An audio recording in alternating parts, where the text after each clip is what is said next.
शरण में जाओ। और वो तीन क्या हैं? बुद्ध, धम्म और संग। अब जब बुद्ध की बात करते हैं तो बुद्ध का शाब्दिक अर्थ है बुद्धि। बुद्ध का अर्थ फोटो से नहीं है, बुद्ध का अर्थ है बुद्धि से। तो बुद्ध कहते हैं कि आप अपनी बुद्धि की शरण में जाओ, यानी अपदीपो भव, अपना दीपक स्वयं बनो, अपने अंदर विचार पैदा करो, अपने विचारों के द्वारा ही रास्ता बनाओ, ऐसा बुद्ध का कहना है। तो बुद्ध ने कहा है कि जब हमारे विचार अच्छे होंगे, हमारी सोसाइटी अच्छी होगी, तो निश्चित हमारा विकास होगा। विचार और कर्म के द्वारा ही हमारा विकास होता है। तो बुद्ध ने सबसे पहली बात कही कि आप अपनी बुद्धि की शरण में जाओ। दूसरा उन्होंने कहा धम्म की शरण। धम्म क्या है? धम्म जो है एक रास्ता है, एक विचार है, और उस रास्ते पर मुझे चलना है। जब धम्म के रास्ते पर हम लोग चलेंगे तो निश्चित हमारा उत्थान होगा।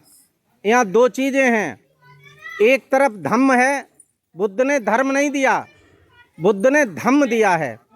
तो एक तरफ धम्म है और दूसरी तरफ धर्म है। धर्म और धम्म में जमीन आसमान का फर्क है।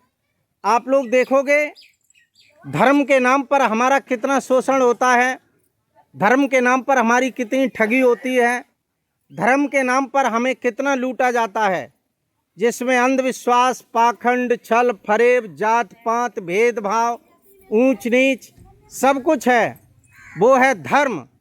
और जिसमें ये सब कुछ नहीं है वो है धम्म।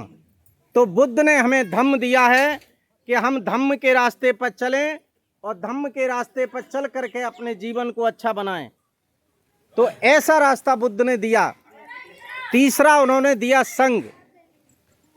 ये भैया एक लोग चले जाओ, ये लड़के बहुत ऊधम मचा रहे हैं, थोड़ा शांत कर दो, जाके जाओ तो उधर। तो तीसरा उन्होंने हमें दिया है संग। संग का मतलब है बुद्ध ने विद्वान लोगों का एक संग बनाया, जिसमें भिक्षु लोग हुआ करते थे, बहुत ही अच्छे लोग विद्वान हुआ करते थे। तो बुद्ध ने हमें संग दिया। संग का मतलब है, बुद्ध का इशारा है कि हम लोग जो हैं विद्वानों की शरण में जाएं। अपने से विद्वान जन की शरण में जब बैठेंगे तो निश्चित हमारे विचार और कर्म अच्छे होंगे। क्यों? संगत ही गुड़ उपजे, संगत ही गुड़ जाए, और धान पान और मीसुरी एक ही हाट बिकाएं। आप अपने बच्चे को अगर शराबी के साथ रहना शुरू करा दो तो गारंटी है कि महीना, 4 महीना, 6 महीना, 10 महीना में वो आपका बच्चा शराबी बन ही जाएगा। चोर लुटेरे के साथ कर दोगे तो चोर लुटेरा बन जाएगा। क्यों? संगत का असर होता है। तो बुद्ध ने कहा कि अपने बच्चे को अच्छे लोगों की सोसाइटी कराइए, अपने आप भी हमेशा अपने से विद्वान की सोसाइटी कराइए। आज आपने गरीब को देखा होगा, मजदूर को देखा होगा, वो हमेशा अपनी सोसाइटी के साथ में रहता है। और जब एक मजदूर किसी बनिया की दुकान पर जा कर के भले ही पल्लेदारी शुरू कर देता है या मुनीमगिरी शुरू कर देता है, तो 10 साल बाद वो सोचने लगता है कि अब इस दुकान में हमारा हिस्सा कैसे हो पाए, या मैं नई दुकान कैसे खोल पाऊँ। क्यों? ये संगति का असर होता है। तो मेरा आप सबसे निवेदन है कि आप लोग अपने बच्चों को, आप स्वयं को अपने से होशियार लोगों की सोसाइटी में बिठा लिए। अपने बच्चों को 25 साल तक इतना दूर रखिए इस दूसरे समाज से, दूसरे विचारवान लोगों से, चाहे उनकी सोसाइटी के लोग ही क्यों न हों। अगर आप अपने बच्चे को 25 साल तक दूसरे समाज से अलग रखते हैं, दूसरे विचार के लोगों से अलग रखते हैं, तो निश्चित आपके बच्चे की लंबी उम्र होगी और आपका भी जीवन अच्छा बनेगा। ये बुद्ध ने कहा है कि हम 3 की शरण में जाएं, बुद्ध और धम्म और संग की। अब आपको हमने इसके बाद पंचशील और दिए हैं। 5 शील यानी 5 रास्ते। 5 रास्तों का मतलब क्या है? 5 रास्तों का ऐसी दे दो, बंद दे दो, बंद दे दो। 5 का मतलब है उन्होंने 5 हम लोगों के लिए रास्ते दिए, मैं उसको भी थोड़ा समझा दूं। पंचशील क्या है? पंचशील में पहला शील है, और लगभग हमारे भाई लोग इसको जरूर याद करके जाएं कि 5 शील हमें कौन कौन से दिए उन्होंने। पहला है पाणात पाता बेरमणी शिक्षा पदंग समादयामी, कि जीवन में हम कभी हिंसा नहीं करेंगे। हमारी बहन भाई बच्चे सभी रट के जाएंगे। पहला शील क्या है कि हम कभी क्या नहीं करेंगे बहनों? पीछे वाली बहनें बोलें क्या नहीं करेंगे? बेटी क्या नहीं करेंगे? लड़ाई झगड़ा तो चौथा है, अभी नहीं। बेटी आपसे पूछ रहा हूं, पहला शील क्या है? हिंसा नहीं करेंगे। क्या नहीं करेंगे? देखो बोलना है, यहाँ पर मौन होके नहीं बैठना है, नहीं तो भाई हाल हो जाएगा। राजा कथा कहे रानी डींगर मारे, हम अपनी कहते रहेंगे और तुम अपनी बातों में कुछ सुनोगे नहीं तो मतलब नहीं निकलेगा। इसलिए अगर हम कोई बात इसलिए पूछते हैं कि हमें भी ये मालूम पड़े कि तुम कुछ सुन रहे हो या नहीं सुन रहे हो। किसी कार्यक्रम में आगे वाले सो गए एक बार, तो संत ने पूछा क्या बाबूजी सो गए? मैनेजर साहब बोले नहीं नहीं सो नहीं गए। फिर वो दूसरे कार्यक्रम में फिर सो गए, फिर पूछा कि बाबूजी सो गए मैनेजर साहब? नहीं नहीं सो नहीं गए। तीसरे कार्यक्रम में जब वो सो गए तो पूछा कि क्या आप जाग रहे हो? नहीं नहीं नहीं जाग नहीं रहे। तो मतलब ये है कि हम लोग थोड़ा दिमाग विचार यहाँ रखें जिससे कुछ हमारे पल्ले पड़ जाए, और नहीं तो इस कान सुन के इस कान निकालने का कोई फायदा नहीं होगा। विचार हमें सुन करके उस पर आचरण करना है, इसके लिए ये कार्यक्रम है। तो पहला है पंचशील हमारा पाणात पाता बेरमणी शिक्षा पदंग समादयामी, का हम जीवन में कभी अकारण हिंसा नहीं करेंगे। बहनों क्या नहीं करेंगे? तो एक तो रट गया होगा आपको, रट गया क्या है? पीछे वाली बेटी क्या है बताओ? तुम्हें पूछेंगे, क्यों तुम्हें याद करना है? बताओ शर्म क्यों रही इतनी? बताओ क्या है? हिंसा। बच्चों को हम बहुत याद कराते हैं ये। तो पहला हिंसा नहीं करेंगे। लेकिन अब इतने भाई बहन बैठे हो, मैं आपसे ये पूछ लूं कि आपके घर में मुर्गा मीट मछली बकरा अगर बनता है तो किसी की हिंसा होगी कि नहीं होगी? होगी। और धम्म क्या कहता है? हम हिंसा नहीं करेंगे। ये भैया कार्यक्रम तुम इधर सुनो, ये बंद रखो थोड़ी देर, इधर आ जाओ सब लोग। जा चाय फाय अभी बंद रखो ना, सब बेकार हो जाएगा। जा बंद कर दो, सब इधर आ जाओ। पानी जिसको जरूरत होगी पी लेगा वो, अभी इतनी वो नहीं है गर्मी कि एकदम जरूरत पड़ जाए। इधर आ जाओ, बैठो थोड़ी देर। ये बच्चे सब गदर काट रहे, सब बेकार हो जाएगा। थोड़ी देर रुक जाओ, ये जब जरूरत पड़ेगी आधा घंटे बाद सबको पिला देना। तो पहला है, मैं ये कह रहा था कि जब आपके घर में मुर्गा भी बनता है मछली भी बनती है तो निश्चित तरीके से कहीं न कहीं हिंसा होती है, और धम्म कहता है हिंसा नहीं करेंगे। यानी इसका मतलब है कि हमें तामसी भोजन नहीं करना चाहिए। और तामसी भोजन का परिणाम क्या निकलता है? हम थोड़े पीछे जाएं, आज से 30 साल 35 साल पीछे चले जाएं। आपने देखा होगा, किसी बुजुर्ग को पूछिए जिसकी उम्र 70 साल हो गई हो, वो जब 6 या 7 साल का हुआ करता था तब उसे अंडरवियर पहनने को मिलता था। 6 या 7 साल में अंडरवियर पहनने को मिलता था।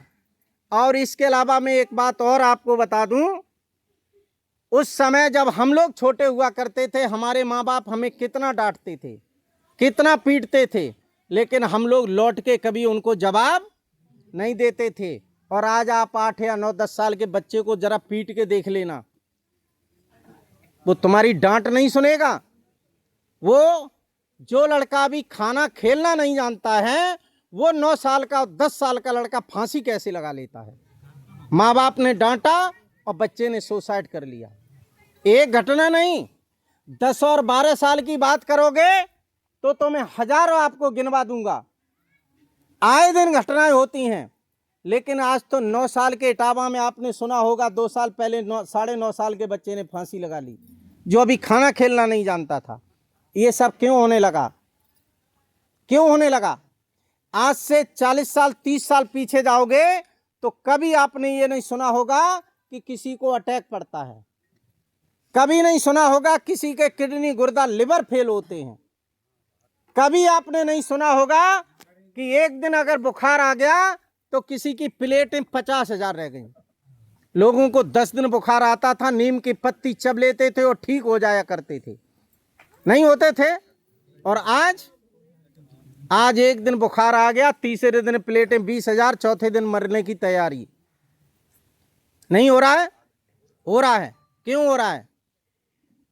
आजकल बच्चों का दिमाग क्यों नहीं काम कर रहा है? तामसी क्यों विचार हो गए? क्रोधी क्यों हो गए? हम लोगों को गुस्सा क्यों ज्यादा आता है? अगर इन चीजों पर विचार करोगे तो सिर्फ और सिर्फ एक ही चीज निकल के आएगी। जीवन का सबसे पहला पायदान है भोजन। जैसा खाओगे अन्न वैसा बनेगा मन। तो सबसे पहला हमें विचार करना है भोजन पर। आप लोग सोचोगे, कुछ लोग कहेंगे साहब मीठ तो फायदाबार होती है, लेकिन मैं आपसे कह रहा हूं मीठा अब फायदाबार नहीं है। क्यों? मीठ से ज्यादा तामसी भोजन तो आप पर डे खा रहे हो 24 घंटे। इतने भाई लोग बैठे हो, आज जो आप आलू टमाटर घुइया मिर्चा लौकी कद्दू कलींदा खा रहे हो, आप जानते हो इसमें कितना जहर है? बढ़िया सा गोभी लाए, पत्ता लाए, बैंगन लाए, इन पे मालूम कितनी बार केमिकल पड़ा? 10 बार केमिकल पड़ा, तब वो तुम्हारे पेट तक आ पाई। ये केमिकल आज से 30 साल पहले बिल्कुल नहीं पड़ता था भाइयों। आज कितना केमिकल है? आज शुरुआत से लेके एंड तक आपको जो भी फसल मिल रही है वो सब केमिकल की है। दूसरी बात बताएं, एक इंजेक्शन आता है जिसका नाम होता है ऑक्सीटोसिन, और वो पशु के शरीर में लगा दो तो 1 सेकंड में पशु दूध छोड़ देता है। और लौकी तोरई के नार में लगा दो तो 4 अंगूर की लौकी सवेरे 8 अंगूर की मिलती है। और आप बाजार में जाते हो तो देखते हो चिकनी वाली कौन सी लौकी है, सबसे चिकनी वाली तोरई कौन सी हो, जो नहीं जानते जो असली जहर की है। और जिसमें कीड़ा लगा होगा उसमें जहर कम होगा, उसे आप कभी खरीदोगे नहीं। यही है ना? इसलिए ये बिल्कुल सरासर जहर हमारे पेट में जाता है। और जब ये केमिकल युक्त भोजन हमारे पेट में जा रहा है, जिसको हार्ट हुआ, किडनी हुआ, लिवर हुआ, पेनक्रिया हुआ, सच बताना कि ये नाजुक पुर्जे आपके इस जहर को बर्दाश्त करेंगे? नहीं करेंगे ना। बहनों एक चीज और बता दूं, विज्ञान ये कहता है कि जिस भोजन के बनने में हवा और प्रकाश नहीं लगता है वो भोजन जहर हो जाता है। मेरी बातों को गौर से सुन लेना, जहर हो जाता है। एक चीज और बता दें, अंग्रेजों ने अपनी जेलों में सलवर की थाली चलाई। हमारे कुछ पढ़े लिखे लोग दादा बैठे हैं, बुजुर्ग बैठे हैं, हम अगर ये पूछ लें कि सलवर की थाली अंग्रेजों ने क्यों चलाई, और वो इसलिए चलाई कि सलवर एक मीठा जहर होता है। अंग्रेजों की सोच थी कि जब इंडिया का कैदी हमारी जेल में 20 या 25 साल रहेगा, सलवर की थाली में भोजन करेगा, 20 साल में उसके शरीर में इतना जहर चला जाएगा कि 25 साल बाद वो जेल से निकलने के बाद हमारा बराबरी या हमारा विरोध करने के काबिल नहीं रहेगा। इसलिए सलवर की थाली चलाई। अब मैं आप सबसे पूछ रहा हूं, यहाँ 3 चीजें आई कि सलवर मीठा जहर होता है, जिस भोजन में हवा प्रकाश नहीं लगता है वो भोजन जहर बन जाता है। इतने पढ़े लिखे भाई लोग बैठे हो, मैं आपसे पूछ रहा हूं, आपकी किचन में जो है जो कुकर है वो किसका है? बहनों किसका है? नंबर 1। लगभग 95% सलवर का कुकर है, 95%। 5% स्टील का कुकर मिलेगा, 95% सलवर का। अच्छा आप लोग ये बताइए, जब कुकर में आप भोजन बनाती हैं, सीटी जब लगाने के लिए ढक्कन बंद कर देती हैं, फिर उस कुकर में जो भोजन बनता है उसमें हवा और प्रकाश जाता है? नहीं जाता है। एक कुकर ने 3 तरह से जहर तैयार किया, सल्फर के रूप में, प्रकाश के रूप में और हवा के रूप में। तीनों चीजें नहीं वहां पर मिली। तो मेरा आपसे निवेदन है, अगर आप लोग थोड़ा सा इस पर विचार करें, खास तौर से हम अपनी बहन बेटियों माताओं से चाहेंगे, आपके पास पर्याप्त समय है तो कभी भी कुकर का प्रयोग मत करना। कढ़ाई में भोजन बनाना, कढ़ाई का भोजन 10 घंटे अच्छा रहेगा और कुकर का भोजन 4 घंटे में सड़ जाएगा, क्यों? कुकर में भोजन बनता नहीं है, उसमें भोजन टूट जाता है। इसलिए आपसे मेरा निवेदन है कि आपको समय है तो कोशिश करना कि हम खुले में भोजन बनाएं, भगोना में बनाएं या कढ़ाई में बनाएं। आप सबसे मेरा एक निवेदन है कि सबके पास पर्याप्त साधन हैं, तो आप लोग जो हैं सिल्वर की जगह पर सिल्वर का कुकर हटा के कम से कम स्टील का कुकर तो ला ही देना, ठीक रहेगा। और जब स्टील का आप कुकर ले आओगे तो कम से कम थोड़ा बहुत तो जहर नहीं कम हो जाएगा, कम होगा। तो आपसे मेरा हाथ जोड़ के निवेदन है कि आप लोग जो हैं, जो कुकर आपके घर में सिल्वर का है उसको स्टील का कर देना। आपसे हाथ जोड़ के मेरा निवेदन है कि कम से कम कुकर का प्रयोग करना। लेकिन कभी कभी ये देखा जाता है पर्याप्त समय होने के बाद भी कुकर में भोजन डाल दिया और उसमें जैसे ही एक सीटी लगी तो भोजन बन गया। कौन मेहनत करेगा, है ना। एक बात और कह रहा हूँ, अब हर घर में जो मीठ बनती है, अगर हमारी बहन बेटियां चाहें तो घर में मीठ नहीं बन सकती है? बन सकती है? बताओ, नहीं बनेगी ना। लेकिन एक कहावत देखी जाती है कि जब तुम्हारी ये चीप चटाका मारी है तो मीठ बन वो बंद कैसे हो जाएगी? हो जाएगी ना। माँ कभी भक्षण नहीं करती है। बात इसलिए कह रहा हूँ, अपने बेटा की जरा सी अगर उंगली भी कट जाए तो माँ प्राण दे देती है। मैंने तो इसमें एक वीडियो देखा था कि एक माँ के बच्चे को शेर उठा ले गया और माँ ने इतना सा डंडा लेकर के उसके पीछे भागी और दौड़ के उस शेर पे इतना डंडा मारा जा करके कि वो शेर उस बच्चे की बच्चे को छोड़ के भाग गया। तो ये वो माँ है शेर, जो शेर से भी मुकाबला कर लेती हैं। तो मेरा आपसे निवेदन है कि मेरी बहनों, मेरी माताओं, मेरी बेटियों, आप लोग जो हैं कोशिश करिए कि हम अपने घर में मीठ बिल्कुल नहीं बनने देंगे। क्यों? तामसी भोजन खाने की बदौलत ही आजकल के हमारे बच्चों का दिमाग क्रोधी होता जा रहा है। माँ बाप की बात को बर्दाश्त नहीं करते हैं, थोड़ा बहुत कह दें तो मरने के लिए, जीवन खत्म करने के लिए भाग देते हैं। इसलिए मेरा आप सबसे निवेदन है, इन चीज़ों पर थोड़ा विचार करो। ये मेरा पहला सील है कि हम कभी हत्या नहीं करेंगे। अब दूसरा सील है, आदिन्न दाना बेरमणी सिक्खापदं समादयामि, कि हम जीवन में कभी चोरी नहीं करेंगे। अब 2 सील हो गए बहनों, कितने हो गए? पहला है चोरी नहीं करेंगे और दूसरा है क्या नहीं करेंगे? अब मैं गलत पढ़ रहा हूं तो आप भी गलत ही जवाब दे रहे हैं। पहला है हिंसा नहीं करेंगे और दूसरा है चोरी नहीं करेंगे। अब चोरी क्या है? किसी भी छोटी या बड़ी वस्तु के मालिक से बगैर पूछे वस्तु को ग्रहण करना क्या कहलाती है? चोरी कहलाती है। आप इस खेत की मेड़ पर आ रहे हो, बगल वाले खेत में मटर की फलियां लगी हैं और आपने सोचा कि इसमें से 2 मटर की फलियां तोड़ के खा लो, तो भाइयों क्या हो जाएगी? वो चोरी हो जाएगी। इसलिए किसी भी वस्तु के मालिक से बगैर पूछे वस्तु को ग्रहण करना चोरी कहलाएगी। 2 हो गए, हिंसा नहीं करेंगे, चोरी नहीं करेंगे। तीसरा है कामेश मिच्छाचारा बेरमणी सिक्खापदं समादयामि, कि मैं जीवन में कभी अनैतिक कार्य नहीं करेंगे, यानी व्यभिचार नहीं करेंगे। तो अब व्यभिचार क्या है? व्यभिचार क्या है? व्यभिचार के लिए संतों ने कहा है, एक नारी ब्रह्मचारी। क्या कहा? एक नारी ब्रह्मचारी। एक पत्नी के साथ में जो व्यक्ति अपना जीवन गुजारता है, उससे बड़ा दुनिया में कोई ब्रह्मचारी नहीं होता है। और जो बहन एक पति के साथ में जो बहन जीवन गुजारती है, उससे बड़ी दुनिया में कोई पतिव्रता स्त्री नहीं होती है। इसलिए मेरी बहनों, मेरे भाइयों, तब लिखा गया कि स्त्री पुरुष एक मत होई और जुग जुग राज करेंगे सोई।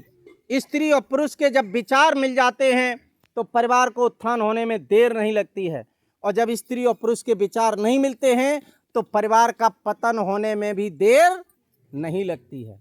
इसलिए हम एक दूसरे की बात को बर्दाश्त करने की हमें आदत होनी चाहिए।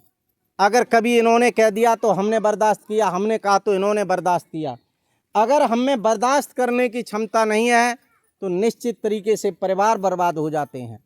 इसलिए एक दूसरे की बात को बर्दाश्त करने की क्षमता होनी चाहिए। कभी कभार आपने जो कथाएं होती हैं उनमें भले ही वो कथा सही हो या गलत हो, ये तो मैं नहीं कह सकता, लेकिन उसमें एक कहानी आती है कि ब्रह्मा विष्णु महेश अनुसुईया का सर डिगाने के लिए गए। अनुसुईया का यश बढ़ रहा था। तो इतनी बहन बेटियां बैठी, मैं आप सबसे एक प्रश्न कर रहा हूं। अनुसुईया के यहाँ जब ब्रह्मा विष्णु महेश गए, कथा सही है गलत हम इस पर नहीं जा रहे, हम उसके निष्कर्ष पर जा रहे। तो उन्होंने कहा कि निर्वस्त्र होकर के मुझे भोजन कराइए। क्या कराइए? निर्वस्त्र होकर के भोजन कराइए। उस समय अनुसुईया ने कहा कि ऐसा तो बहुत मुश्किल है। लेकिन उस समय अनुसुईया ने क्या किया बहनों भाइयों? उस समय ये बताते हैं कि अनुसुईया ने किसी भगवान की पूजा नहीं की, किसी देवी देवता की पूजा नहीं की। उसने सिर्फ नेत्रों को बंद किया और मन में एक विचार पैदा किया कि हे पति महाराज, मैंने आपके सिवा सपने में भी आपके अलावा अगर किसी को न सोचा हो तो ये तीनों 6-6 महीने के बच्चे बन जाएं, बालक बन जाएं। और थोड़ा सा कमंडल का पानी फेंका और वो तीनों क्या बन गए? बालक बन गए। ये किसका प्रताप था? किसका था? किसी भगवान का? नहीं नहीं, ये आपका प्रताप था। आपके अंदर इतनी ताकत है, इतनी शक्ति है कि अगर आप चाहो तो आज भी कुएं से, कुआं तो अब खत्म हो गए, कहना ही बेकार हो गया। वैसे कहावत बोली जाती थी कि कच्चे धागे से भी आप कुएं से घड़े को खींच सकते हो, इतनी आपके अंदर ताकत है। तो ये तीसरा सील है कि जीवन में हम कभी क्या नहीं करेंगे? गलत काम नहीं करेंगे, यानी व्यभिचार नहीं करेंगे। तो आप सबसे मेरा निवेदन है, आज व्यभिचार के नाम पर हमारी कितनी बहन बेटियों के साथ में अत्याचार होता है, तो हमारा कर्तव्य बनता है कि हम इस पर मदद करें और समाज को जगाने की कोशिश करें कि हम जीवन में कभी अनैतिक कार्य नहीं करेंगे। ये हमारा तीसरा सील है। अब ये 3 सील हो गए। हिंसा नहीं करेंगे, चोरी नहीं करेंगे और तीसरा व्यभिचार नहीं करेंगे। तीनों हो गए, सबको रट के जाना है कम से कम। हिंसा नहीं करेंगे, चोरी नहीं करेंगे और व्यभिचार नहीं करेंगे। और चौथा है मूसा बाधा बेरमणी सिक्खापदं समादयामि। चौथा खास तौर से बहनों के लिए है, चुगली नहीं करेंगे, बकवास नहीं करेंगे और झूठ नहीं बोलेंगे। क्या है? चुगली नहीं करेंगे। अब तो पढ़ी लिखी बहन बेटियां हैं, इसलिए किसी को चुगली करने का टाइम नहीं है। पहले तो ये कहा जाता था, किसी भाई मैनेजर साहब को ही ले लीजिए, अगर किसी को बदनाम कराना है ना तो किसी बहन के कान में कू कर दीजिए जाके, फिर आपका मोबाइल का नेटवर्क काम नहीं करेगा जितनी जल्दी इनका नेटवर्क काम करेगा। काम कर रहा हूँ ना। तो मेरा आपसे निवेदन है, ये तो खत्म हो गया, लेकिन अब एक चीज बहुत बढ़ गई है, बकवास। जब 2 पे 2 में लड़ाई होती है पति और पत्नी में, तो इतने अभद्र शब्दों का प्रयोग किया जाता है जो सामने वाले को गोली से ज्यादा असर करता है और बर्दाश्त नहीं होता है। चाहे भाई हो चाहे बहन हो, हर आदमी एक सीमा तक बर्दाश्त करता है। हर आदमी एक सीमा तक बर्दाश्त करता है और जब पानी सर से ऊपर उतर जाता है तो उससे बर्दाश्त नहीं होता है, फिर कुछ भी करने पर आमादा हो जाता है। और एक उदाहरण नहीं, मैं 20 उदाहरण ऐसे गिना सकता हूं जिनके मैंने शांति पाठ किए होंगे केवल पति पत्नी की लड़ाई पर। उदाहरण बता दूं, अगर आप में लड़ाई होती है, चाहे आप हों चाहे आप हों, अगर एक दूसरे से ये कह देते हो कि असल बाप को हो तो हमें मुंह मत दिखाइए, क्या होगा फिर? मैनेजर साहब या तो असल बाप के न रहें और या फिर मुंह न दिखाएं, यही होगा ना। और आए दिन घटनाएं होती हैं। हमारे यहाँ ऐसी घटना एक हुई, पति पत्नी की लड़ाई में जब इन शब्दों का प्रयोग होना शुरू कर दिया तो जो वकील साहब थे, वकील साहब घर में आए दिन लड़ाई होती थी। जब वो उनके सर से पानी उतर गया तो एक दिन उन्होंने मोबाइल पर, वहाँ पर मोबाइल नंबर लिखा, अपना नाम पता लिखा और सवेरे ही पूरे मोहल्ला को नमस्ते करते हुए चले गए और रेल के आगे जाकर के आत्महत्या कर ली। क्यों कर ली? केवल इन शब्दों की बदौलत। तब संत कहते हैं कि बाणी ऐसी बोली है मन का आपा खोए, औरन को शीतल करे तो खुदऊ शीतल होए। मेरी बहनों, मेरे भाइयों, मैं हाथ जोड़ के आपसे निवेदन करता हूं, मैं कोई विद्वान नहीं हूं, मैं कोई पंडित नहीं हूं, मैं कोई बहुत बड़ा विद्वाचार नहीं हूँ, लेकिन हाँ, बाबा साहब के मिशन का काम करने का अंदर से हौसला है। इसलिए संकल्प ले चुका हूँ कि जब तक इस शरीर में खून रहेगा तब तक बाबा साहब के मिशन का काम करता रहूँगा। और आप लोग ये मत सोचना कि मैं बिल्कुल फालतू हूँ समाज के लिए। मैं भी आपकी तरह ही नौकरी करता हूँ। अभी मुझे 3-2.5 साल नौकरी और करनी है। अगर मैं चाहूँ तो मैं भी घर पे एसी में रह सकता हूँ, क्योंकि मुझे भी सरकार 80,000 रुपये तनख्वाह देती है। मैं भी एक ज़िले की पोस्ट पर हूँ, ऐसा नहीं है। लेकिन 24 साल होने के बाद भी सप्ताह में हर संडे आपके लिए रहता है। पहले तो महीने में 20-20 दिन रहते थे, लेकिन अब छुट्टी का दिन जरूर आपके लिए रहता है। कभी आज तक छुट्टी मैंने घर में नहीं बिताई। तो मेरा आप सबसे निवेदन, ये सब क्यों कर रहा हूँ, ये जो सब कर रहा हूँ, इसका उद्देश्य क्यों है, मैंने ये क्यों किया।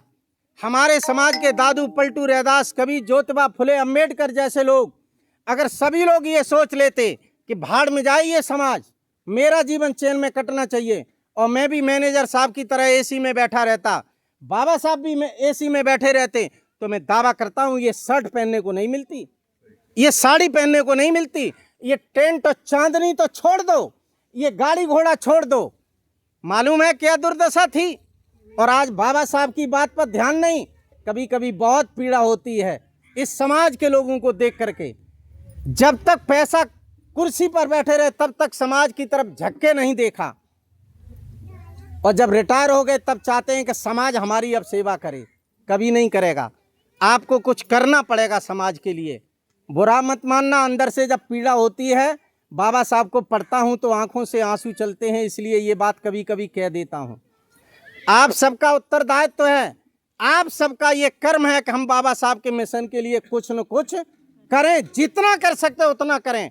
मैं नहीं कहता हूँ आप मेरी तरह करिए, ऐसा कुछ नहीं। जिस पायदान पर जहाँ खड़े हो, जितना कर सकते हो उतना ही करिए समाज के लिए। खैर, 4 हो गए थे। बकवास नहीं करना है। चौथा था मूसा बादा बेरमणी सिक्खा पदंग समाधियामी। बकवास नहीं करना है, चुगली नहीं करना है और झूठ नहीं बोलना है। और झूठ तो किसी को ही नहीं बोलना है। आए दिन देखा जाता है, बहन जी के पास रुपया तो धरे 5,000 और पति महाराज ने पूछा कि रुपये की जरूरत है, दे दो। तुम्हारी कसम 1 रुपया नहीं है, तुम्हारी कसम 1 रुपया नहीं है। और सवेरे भैया आएगा लेबे के लिए, जीजा बहुत जरूरत है, सब काम बिगड़ो ही जाए रहो, तो जिज्जी पे हर रुपया नहीं करे 5,000। तो हमें झूठ नहीं बोलना चाहिए। और 5वां जो है, सुरा मेरे मज पवाद ठाना बेरमणी सिक्खा पदंग समाधियामी, वो मेरे भाइयों के लिए है कि मैं जीवन में कभी कच्ची पक्की शराब और मादक द्रव्यों का सेवन नहीं करेंगे। अगर मुझे पूछोगे ना, तो मेरा समाज केवल शराब की बदौलत बर्बाद है। मैं अपने जीवन में पहले ही बता चुका हूँ, 24 साल में कम से कम 400 और 500 के बीच में शराबियों के शांति पाठ कर चुका हूँ। और कैसे कैसे, एक आध उदाहरण बता दूं। अभी एक औरैया के पास कार्यक्रम करने गया था। 24 साल का लड़का था, 24 साल का, और 20 साल की लड़की थी। 2 बेटे थे छोटे छोटे। मजदूरी करने जाता था, 300 रुपये मजदूरी के मिलते थे, और लौट के शराब पी के आता था। आए दिन घर में लड़ाई होती थी। भाई शराब पी के आओगे, घर में लड़ाई होगी नहीं होगी? रोज लड़ाई होती थी। एक दिन जब वो कुछ शराब पी के ज़्यादा आया, घर में जब लड़ाई हुई, और जब लड़ाई हुई तो पत्नी ने कुछ समझाने की कोशिश की, लेकिन भैया वो शराब पिए था तो उसकी समझ में नहीं आ रहा था। और जब नहीं आ रहा था तो जब शराब में पत्नी ने गुस्से में कुछ कहा तो उसने क्या किया, 2-3 थप्पड़ जड़ दिए उस पत्नी को। और जैसे ही उसने पत्नी को थप्पड़ जड़े तो पत्नी भी बेचारी परेशान हो चुकी थी, वो अपनी जिंदगी से थकान मान चुकी थी।